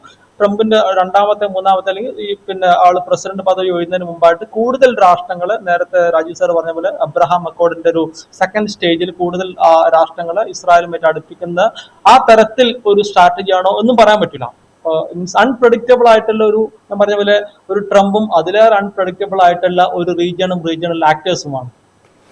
ഞാൻ അവസാനം ഒരു കാര്യം ചോദിച്ചോട്ടെ. ഇപ്പോൾ ഖത്തർ നേരത്തെ സൂചിപ്പിച്ച പോലെ ഈ ഖത്തർ കുറെ കൂടെ അവിടുത്തെ ഒരു ജിയോ പൊളിറ്റിക്സിൽ വലിയ പ്രോമിനൻ്റ് രാജ്യമായിട്ട് നേരത്തെ തന്നെ മാറിയിരുന്നു. സൗദി ഒരുപക്ഷെ പിന്നീടാണ് ആ സ്പേസിലേക്ക് എത്താൻ ശ്രമിക്കുന്നതൊക്കെ. ഞാൻ ചോദിക്കുന്നത് സൗദിയെക്കുറിച്ചാണ്. ട്രംപിൻ്റെ ഈ സന്ദർശനം, കിരീടാവകാശിയായിട്ടുള്ള മുഹമ്മദ് ബിൻ സൽമാനുമായിട്ടുള്ള ഇടപഴകൽ, അദ്ദേഹത്തിൻ്റെ ആവശ്യപ്രകാരം എന്ന് ധ്വനിപ്പിച്ചുകൊണ്ട് സിറിയയ്ക്ക് മേലുള്ള ഉപരോധം നീക്കും എന്നുള്ള പ്രഖ്യാപനം, ഇതൊക്കെ സൗദിയെ ഈ മേഖലയിൽ കുറെ കൂടെ പൊളിറ്റിക്കലി ഉയർത്തിക്കൊണ്ടുവരുന്നുണ്ടോ? അങ്ങനെ നമുക്ക് സംശയിക്കാം. കാരണം നമ്മളിപ്പം കഴിഞ്ഞ ഏതാനും വർഷങ്ങളായിട്ട് നമ്മൾ ഈ ഒരു റീജിയണിലെ ജിയോ പൊളിറ്റിക്സും അല്ലെങ്കിൽ ഇന്റർനാഷണൽ റിലേഷൻസ് ഒക്കെ നമുക്ക് കാണാൻ പറ്റുന്നത് സൗദി അറേബ്യ ടെറിറ്റോറിയൽ സൈസ് കൊണ്ട് വലിയ രാഷ്ട്രമാണ്. അതേപോലെ തന്നെ നാച്ചുറൽ റിസോഴ്സിന്റെ കാര്യം നോക്കുകയാണെങ്കിലും അല്ലെങ്കിൽ custodian of 2 holy places of Islam, ഇപ്പം മക്ക മദീന പോലത്തെ സ്ഥലങ്ങൾ, ഇങ്ങനെ പലതരത്തിൽ സൗദി അറേബ്യ ഒരു ബ്രാൻഡ് ചെയ്യപ്പെട്ട ഒരു റീജിയണൽ പവറാണ്. അപ്പം അങ്ങനെ ഒരു കോണ്ടക്സ്റ്റിലാണ് സൗദിയുടെ ചുറ്റിലുമായിട്ട് നിൽക്കുന്ന അയൽ രാഷ്ട്രങ്ങളായിട്ടുള്ള ഇപ്പം ബഹ്റൈനും UAE അല്ലെങ്കിൽ ഖത്തറൊക്കെ ഇങ്ങനെ എമേർജ് ചെയ്ത് വരുന്നത്. അതിന് അവരുടേതായ പൊളിറ്റിക്സും അവരുടെ എക്കണോമിക് പോളിറ്റിക്സും അവരുടെ ഇന്റർനാഷണൽ റിലേഷൻസും ഒരു ഫാക്ടറാണ്. എനിവേ കഴിഞ്ഞ ഏതാനും വർഷങ്ങളുടെ സൗദിയുടെ ഒരു സ്റ്റാറ്റസ് അത്തരത്തിൽ ഒരു മേജർ റീജിയണൽ ആക്ടർ അല്ലെങ്കിൽ പവർ എന്നുള്ള രീതിയിൽ ഡിമിനിഷ് ചെയ്തിട്ടുണ്ടോ എന്ന് ചോദിച്ചാൽ ന്യായമായിട്ടും ഉണ്ട് എന്ന് വേണമെങ്കിൽ പറയാൻ പറ്റും. പ്രത്യേകിച്ച് ഖത്തറിന്റെ ഒരു എൻട്രി ആ തരത്തിലായിരുന്നു. ബാക്കി രാഷ്ട്രങ്ങളൊക്കെ പ്രത്യേകിച്ച് സൗദി അറേബ്യയൊക്കെ നിഷ്പ്രഭമാക്കിക്കൊണ്ടാണ് പല റീജിയണൽ ആയിട്ടുള്ള ക്രൈസിസിൽ ഖത്തർ ഡയറക്റ്റ് ആയിട്ട് ഇടപെടുന്നതും അത് താൽക്കാലികമായിട്ടെങ്കിലും സോൾവ് ചെയ്യുന്നു. പ്രത്യേകിച്ച് ഈ ഒരു റീജിയണലിന്റെ ഒരു ജിയോ പൊളിറ്റിക്സും ഇന്റർനാഷണൽ റിലേഷൻസും ഡിഫൈൻ ചെയ്യുന്നതിൽ പ്രധാനപ്പെട്ട ഒരു കോമ്പണന്റ് ആയിട്ടുള്ള ഇസ്രായേൽ പാലസ്തീൻ ഈ ഒരു ക്രൈസിസിൽ പല തവണ ഡയറക്റ്റ് ആയിട്ട് ഈവൻ US അടക്കം ഡയറക്റ്റ് ടോക്ക്, ഇസ്രായേൽ അടക്കം ഡയറക്റ്റ് ടോക്ക് നടക്കുന്നത് ഇപ്പോഴും എനിക്ക് തോന്നുന്നു ട്രംപിന്റെ ഒരു ഖത്തർ വിസിറ്റ് സമയത്ത് ഈ വിസിറ്റിന്റെ കൂടെ തന്നെ എനിക്ക് തോന്നുന്നു ഹമാസിന്റെ റെപ്രസെന്റേറ്റീവ്സുമായിട്ടും അതേപോലെ ഇസ്രായേലി ഡിപ്ലോമാറ്റ്സുമായിട്ടൊക്കെ ചർച്ചകളുണ്ട് ഇതിന്റെ ഭാഗമായിട്ട് എന്നാണ് ഞാൻ മനസ്സിലാക്കുന്നത്. അപ്പം ഇതൊക്കെ സൂചിപ്പിക്കുന്നത് ഖത്തർ ഈ ഒരു റീജിയനിൽ ഒരു മേജർ ആക്ടർ ആയിട്ട് എസ്റ്റാബ്ലിഷ് ചെയ്ത് കഴിഞ്ഞു. അപ്പൊ അതായത് അതൊരു തരത്തിൽ നമുക്ക് വേണമെങ്കിൽ പറയാം സൗദി അറേബ്യയുടെ ഒരു പ്ലേസിലേക്കാണ് ഖത്തർ വരുന്നത്. നേരത്തെ നമുക്ക് അമേരിക്കയുടെ ഈ റീജിയനിലെ പ്രധാനപ്പെട്ട നയതന്ത്രങ്ങളും അല്ലെങ്കിൽ പോളിസികളും ഡിപ്ലോമസിയൊക്കെ കൂടുതൽ ഡിപ്പെൻഡ് ചെയ്തിരുന്നത് 3-4 രാഷ്ട്രങ്ങൾ. ഒന്ന് സ്വാഭാവികമായിട്ടും ഇസ്രായേൽ, രണ്ടാമത് തുർക്കി ആയിരുന്നു. തുർക്കി നമുക്കറിയാം നാറ്റോയിലുള്ള ഒരേ ഒരു മെമ്പർ ആയിട്ടുള്ള ഒരേ ഒരു മുസ്ലിം രാഷ്ട്രമാണ് തുർക്കി, അങ്ങനെ ഒരു സ്റ്റാറ്റസ് ഉള്ള രാഷ്ട്രമാണ്. പിന്നീട് നമുക്ക് സ്വാഭാവികം സൗദി അറേബ്യയാണ്, പിന്നെ ഈജിപ്തുമാണ്. ഈ റീജിയനിൽ പ്രധാനപ്പെട്ട ഏറ്റവും കൂടുതൽ ജനസംഖ്യയുള്ള രാഷ്ട്രമായിട്ടുള്ള ഏഷ്യയിലും ആഫ്രിക്കയിലുമായിട്ട് കിടക്കുന്ന രാഷ്ട്രമായിട്ടുള്ള ഈജിപ്തുമായിട്ടാണ് പ്രധാനപ്പെട്ട ഒരു ബന്ധം. അപ്പം ഈ ഈജിപ്തും സൗദി അറേബ്യയും ടെറിറ്റോറിയൽ സൈസ് കൊണ്ട് വലിയ രാഷ്ട്രങ്ങളാണ്. അതേസമയം സൗദി അറേബ്യ ഫൈനാൻഷ്യലി കുറച്ചുകൂടി നല്ലൊരു ബെറ്റർ പൊസിഷൻ ആണെങ്കിൽ ഈജിപ്ത് ആണെങ്കിൽ പോപ്പുലേഷൻ വൈസും നല്ലൊരു വലിയൊരു രാഷ്ട്രമാണ്. അതിലേറെ ഇസ്രായേലുമായിട്ട് അതിർത്തി പങ്കിടുന്ന ഇസ്രായേലിന്റെ പ്രധാനപ്പെട്ട ഒരു അയൽ രാഷ്ട്രം എന്നുള്ളൊരു ഒരു സ്റ്റാറ്റസും കൂടി ഈജിപ്തിന് വരുന്നുണ്ട്. പിന്നെ തുർക്കി ഞാൻ നേരത്തെ പറഞ്ഞ നാറ്റോയിലെ മെമ്പർ എന്നുള്ള സ്റ്റാറ്റസ്. ഈ 4 പിന്നെ സ്വാഭാവികമായിട്ട് ഇവരൊക്കെ ഒരു തരത്തിൽ സഖ്യകക്ഷികൾ എന്ന രീതിയിലുള്ള ബന്ധമായിരുന്നു. അതേസമയം ഇറാനുമായിട്ടുള്ള ബന്ധം നമ്മൾ നോക്കുകയാണെങ്കിൽ ഈ 4 രാഷ്ട്രങ്ങളുടെയും അല്ലെങ്കിൽ അമേരിക്കയുടെ ഇൻട്രസ്റ്റിന് എതിരെ നിൽക്കുന്ന റഷ്യയുടെ ഇൻട്രസ്റ്റിന് അനുകൂലമായിട്ട് നിൽക്കുന്ന ഒരു റീജിയണൽ പവർ എന്നുള്ള ഒരു ഇക്വേഷൻ ആയിരുന്നു ഇറാനുമായിട്ട്. അപ്പൊ ഈ 4-5 രാഷ്ട്രങ്ങളുമായിട്ട് ബന്ധപ്പെട്ട ഒരു പൊളിറ്റിക്സ് ആണ് വർഷങ്ങളായിട്ട് അല്ലെങ്കിൽ അതുമായിട്ട് ബന്ധപ്പെട്ട ഒരു റിലേഷൻ അല്ലെങ്കിൽ ഒരു തരത്തിൽ ഇറാഖിലെ ഡെവലപ്മെന്റ്സും സിറിയയിലെ ഡെവലപ്മെന്റ്സും ഇസ്രായേൽ പലസ്തീൻ കോൺഫ്ലിക്റ്റ് ഒക്കെ ഉണ്ടെങ്കിൽ കൂടി മെയിൻ ആയിട്ട് ഈ 4-5 പ്ലേയേഴ്സ് ഈ 4-5 രാഷ്ട്രങ്ങളുമായിട്ടാണ് അമേരിക്കയുടെ ബന്ധങ്ങളും അല്ലെങ്കിൽ അത് ചില കോണ്ടാക്റ്റിൽ കൂടുതൽ സ്ട്രെങ്തൻ ചെയ്യുന്നു. ചിലപ്പോൾ അവരുടെ ഇൻട്രസ്റ്റ് പ്രൊട്ടക്ട് ചെയ്യുന്ന തരത്തിൽ അമേരിക്ക ഇടപെടുന്നു. ഇതായിരുന്നു ഈ റീജിയനിൽ നടന്നത്. ഇപ്പോൾ വളരെ റീസെന്റ് ആയിട്ട് നമുക്ക് കാണാൻ പറ്റുന്ന ഒരു പ്രതിഭാസമാണ് ഖത്തറും ഈ തരത്തിൽ ഒരു പ്രധാനപ്പെട്ട റീജിയണൽ ആക്ടർ, റീജിയണൽ പൊളിറ്റിക്സും റീജിയണൽ ഇക്വേഷൻസും അല്ലെങ്കിൽ ഈവൻ പല ഫോറിൻ പവേഴ്സിന്റെ ഇൻട്രസ്റ്റ് അടക്കം ഒന്നുകിൽ പ്രൊട്ടക്ട് ചെയ്യുക അല്ലെങ്കിൽ അവർക്ക് ഏതെങ്കിലും തരത്തിൽ ഇടപെടാൻ പറ്റുന്നത്. ഇപ്പോൾ നമുക്ക് അഫ്ഗാനിസ്ഥാനിലെ പൊളിറ്റിക്കൽ ചേഞ്ച് താലിബാനുമായിട്ട് ബന്ധപ്പെട്ട് അതിൽ മീഡിയേറ്റർ ആയിട്ട് വരുന്നത് ഖത്തറിലാണ് ചർച്ച നടക്കുന്നത്. ഇപ്പൊ ഇസ്രായേൽ പാലസ്തീൻ കോൺഫ്ലിക്റ്റിന്റെ ബന്ധപ്പെട്ട് ഹമാസുമായിട്ടുള്ള ചർച്ച നടക്കുന്നത് ഖത്തറിലാണ്. അപ്പൊ ഒരേ സമയം സ്റ്റേറ്റ് ആക്ടേഴ്സിനും നോൺ സ്റ്റേറ്റ് ആക്ടേഴ്സിനും വ്യത്യസ്ത റീജിയണൽ റൈവൽ ആക്ടേഴ്സിനും ഇന്റർനാഷണൽ പവേഴ്സിനും ഈക്വലി ഡിപ്പെൻഡ് ചെയ്യാവുന്ന അല്ലെങ്കിൽ ഡീല് ചെയ്യാവുന്ന ഒരു രാഷ്ട്രമായിട്ട് ഖത്തർ മാറി എന്നുള്ളത് ഒരു വസ്തുതയാണ്. അപ്പൊ അത് സ്വാഭാവികമായിട്ടും സൗദി അറേബ്യ അവരുടെ നിലനിൽപ്പ് അല്ലെങ്കിൽ അവരുടെ അത്തരത്തിലൊരു പൊളിറ്റിക്കൽ സ്റ്റാറ്റസിനെ ഏതെങ്കിലും തരത്തിൽ ബാധിക്കുമോ എന്നുള്ള ന്യായമായിട്ടും സംശയിക്കാം. അപ്പൊ അത് ഒരു തരത്തിൽ വീണ്ടും അവരിലേക്ക് ആ റീജിയണൽ പൊളിറ്റിക്സ് കൊണ്ടുവരുന്നതിന്റെ ഭാഗമായിട്ടായിരിക്കാം ഒരുപക്ഷെ ഈ ഒരു വിസിറ്റിന് അവർ തന്നെ ലീഡ് ചെയ്യുന്നതും ആദ്യത്തെ 2 ദിവസം സൗദി സന്ദർശിക്കുന്നതും അല്ലെങ്കിൽ സിറിയ പോലത്തെ പ്രധാനപ്പെട്ട റീജിയണൽ ക്വസ്റ്റ്യന് താൽക്കാലികമായിട്ടെങ്കിലും ഒരു സൊല്യൂഷൻ കണ്ടെത്താൻ പറ്റുന്ന തരത്തിൽ മുഹമ്മദ് ബിൻ സൽമാനൊക്കെ ലീഡ് ചെയ്യാനൊരു കാരണം അവർക്കും ഈ റീജിയണൽ പൊളിറ്റിക്സിലും റീജിയണൽ ക്രൈസിസിലും എന്തെങ്കിലുമൊക്കെ ചെയ്യാൻ പറ്റും അല്ലെങ്കിൽ അമേരിക്ക അതിൽ മീഡിയേറ്റർ ആയിട്ട് ഉൾപ്പെടുത്തിയിട്ട് അവർക്കും എന്തെങ്കിലും റോൾ ചെയ്യാൻ പറ്റുമെന്ന് തെളിയിക്കാൻ ഒരു പക്ഷേ ഈ ഒരു സന്ദർശനം സൗദി അറേബ്യ എടുത്തിട്ടുണ്ടായിരിക്കാം. റൈറ്റ്. വളരെയധികം നന്ദി ഡോക്ടർ ലിറാർ ഞങ്ങളോട് സംസാരിച്ചതിന്. അമേരിക്കൻ പ്രസിഡന്റ് ഡൊണാൾഡ് ട്രംപിൻ്റെ സന്ദർശനം, ഒരുപക്ഷെ സന്ദർശനാനന്തരം അദ്ദേഹം പറയാൻ പോകുന്ന കാര്യങ്ങൾ, ഈ സന്ദർശനമൊക്കെ അവസാനിപ്പിച്ചതിന് ശേഷം ഒരുപക്ഷെ അദ്ദേഹം പറയാൻ പോകുന്ന കാര്യങ്ങളായിരിക്കും യഥാർത്ഥത്തിൽ എന്താണ് ഈ ചർച്ചകളിലൊക്കെ ഉരുത്തിരിഞ്ഞു വന്നത്. അത് ഏതെങ്കിലും വിധത്തിൽ ഇസ്രായേൽ പലസ്തീൻ പ്രശ്നങ്ങളെ അഭിമുഖീകരിച്ചിട്ടുണ്ടോ, ഗസയ്ക്ക് മേൽ ഇപ്പോൾ ഇസ്രായേൽ നടത്തിക്കൊണ്ടിരിക്കുന്ന നരമേധം അവസാനിപ്പിക്കാൻ പാകത്തിലേക്ക് എന്തെങ്കിലും ചർച്ചകൾ അവിടെ നടന്നിട്ടുണ്ടോ, ഇതൊക്കെ അറിയണമെങ്കിൽ നമ്മൾ ഡൊണാൾഡ് ട്രംപിൻ്റെ സന്ദർശനത്തിന് ശേഷം വൈറ്റ് ഹൗസിൽ നിന്ന് വരുന്ന വിവരങ്ങളെ കാത്തിരിക്കേണ്ടി വരും. ഇൻസൈറ്റിൻ്റെ എപ്പിസോഡ് ഇവിടെ പൂർത്തിയാവുകയാണ്. മറ്റു എപ്പിസോഡുമായി വീണ്ടും കാണാം.